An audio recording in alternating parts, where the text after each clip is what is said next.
United Urdu news में आप तमाम का खैर मकदम है।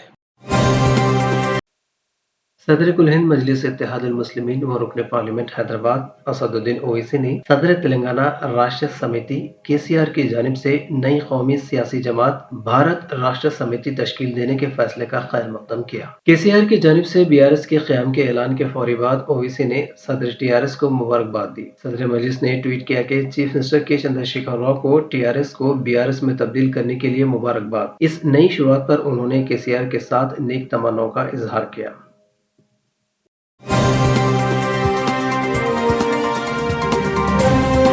हमारी हिम्मत अफजाई के लिए इस चैनल को सब्सक्राइब करिए, वीडियो को लाइक करिए और शेयर करिए।